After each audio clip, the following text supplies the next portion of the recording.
Kak Sela, ada apa nih Kak Sela? Dikit dong. Dikit aja. Kak Sela, dikit dong. Sih kapan tadi? Iya Kak, dikit Kak. Iya. Agenda hari ini apa nih Kak? Maskin udah Tunggu aja ntar, tunggu aja ntar.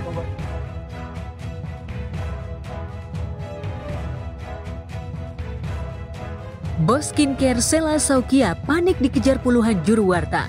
Menggunakan masker sambil bergegas lari terbirit-birit, pengusaha skincare asal Aceh ini buru-buru menuju ruangan penyidik Polda Metro Jaya.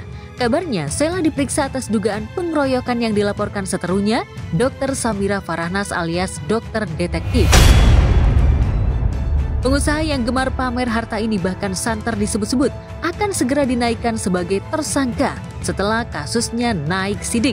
Lantas benarkah Sela mulai dihantui rasa panik karena khawatir akan menyusul Nikita Mirzani masuk penjara? Terkait laporan dokter Kak? Enggak.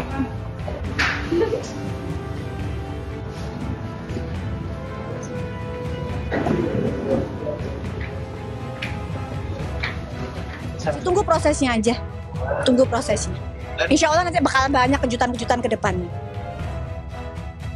Jika benar Sela akan segera ditetapkan sebagai tersangka, drama ribut-ribut antara dua geng pengusaha skincare yang melibatkan para pereview ini akan semakin panas. Pasalnya, kubu Sela yang disebut-sebut bersekutu dengan kubu Reza Gladys, Davina Husyanti, hingga Dr. Richard Lee, serta Fitri Salhuteru tak mungkin akan tinggal diam.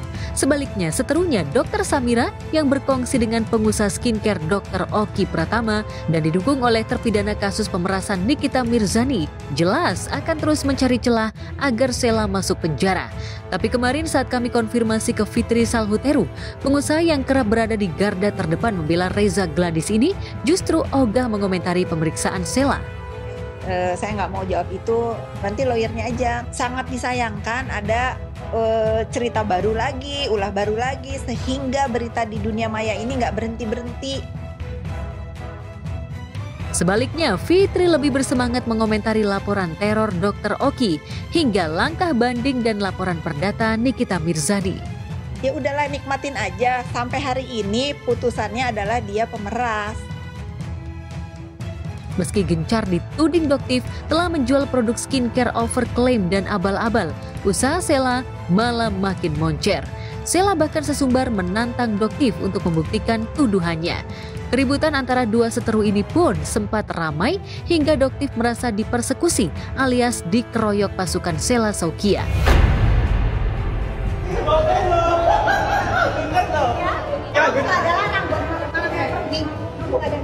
Di mana? Gak bisa. Duduk. Di mana? Di mana? Di mana? Bagaimana dampak dari hancurnya dunia skincare ini, ribuan loh karyawan yang nganggur, yang dipecat. Bukan, kalau nggak salah dari Reza aja hampir 300 orang kan yang di PHK. Yang lain gimana? Banyak banget makron-makron yang sepi, akhirnya nggak ada produksi. Akhirnya apa? Produk dari luar yang masuk kan. Selain dituding menjual produk abal-abal, Sela juga sempat jadi sorotan setelah menjual produk kerudung milik salah satu brand yang harga aslinya hanya diduga Rp20.000, tapi dijualnya dengan harga Rp200.000 alias 10 kali lipat dari pemilik brand sesungguhnya. Modusnya, Sela diduga menutup logo asli dengan logo atau brand miliknya. Namun, meski kasus itu sudah viral, tetap saja Sela masih aman-aman saja, ia tak pernah diproses secara hukum. Karena mereka akan berbuat apa aja untuk tetap memperkaya diri mereka masing-masing. Apapun akan mereka halalkan. Teruntuk Doktif alias Dokter Detektif, dengerin. Saya mendukung penuh Doktif untuk memberantas mafia skincare. Sama si Deviana itu udah salah, bukannya bebenah, malah makin ya. Dia kerja sama tuh sama si Richard itu yang udah bukan jadi dokter lagi. Dikasih saham dia 20%. Jangan memakai sosmed untuk mencari rezeki dengan cara-cara seperti itu. Gurita usaha skincare dan fashion Sela nyatanya aman-aman saja. Meski kerap dikuliti Doktif, Nikita Mirzani, dan netizen. Alih-alih Sela bangkrut, belakangan malah nama dan usahanya makin eksis. Ia bahkan kerap pamer pencapaian produk baru fashionnya dengan menggandeng selebritas sekaligus desainer kondang Ivan Gunawan. Masyarakat ini yang semakin cerdas dan enggak lagi tertipu dengan produk-produk skincare yang overklaim dan overpriced. Itu aja. Aduh, udahlah, yang lagi bisnis biar aja jangan diganggu. Gitu. Kalau misalnya kalian kepengen maju juga, ikutin aja. ikutin aja cara-cara mereka berbisnis, bikin aja, jangan saling menghancurkan, sayang.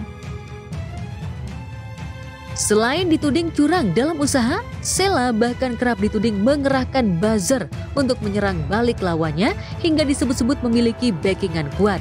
Lantas siapa sebenarnya orang-orang kuat di balik Sheila Saukia? Mungkinkah Fitri Salhuteru juga termasuk di dalamnya? Karena ini udah saya warning 3 kali, jangan bawa-bawa saya. Ada buzzer-buzzer yang membela Dr. O, udah memframing saya nih. Inilah, itulah, ini, itulah. Oh, let's play. War Season 2. Doktif ketawa aja menikmati skenario strategi-strategi mereka ini. Karena mungkin mereka berpikir pengen ngejatoin Doktif. Penyelesaian kasus-kasus skincare ini jangan sampai menjadi ajang jual beli perkara.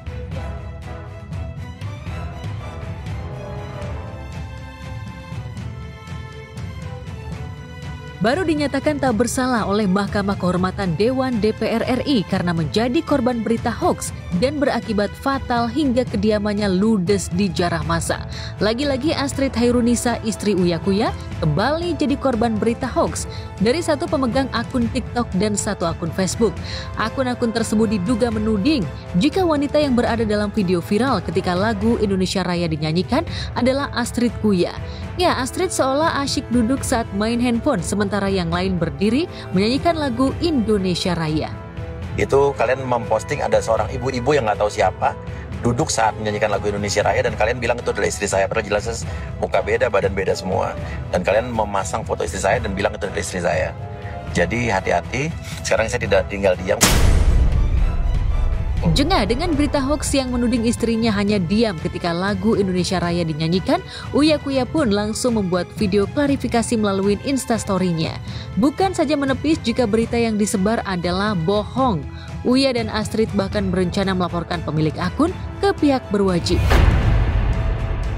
Sekarang saya tidak akan tinggal diam ke urusan fitnah dan video hoax seperti itu lagi.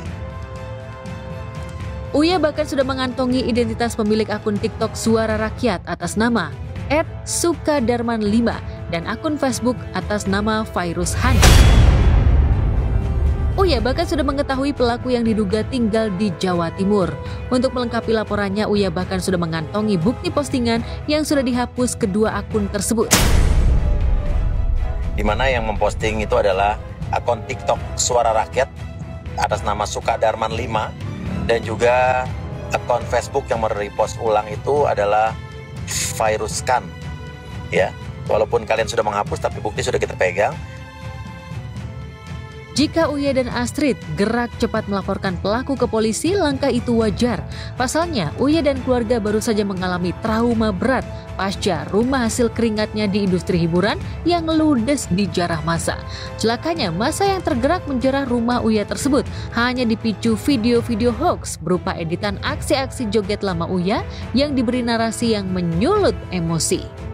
Kalau kita pintar, kita tidak gampang mudah menyebarkan informasi palsu apapun ke grup WhatsApp atau WhatsApp apapun, karena itu bisa menimbulkan kerugian yang besar sekali.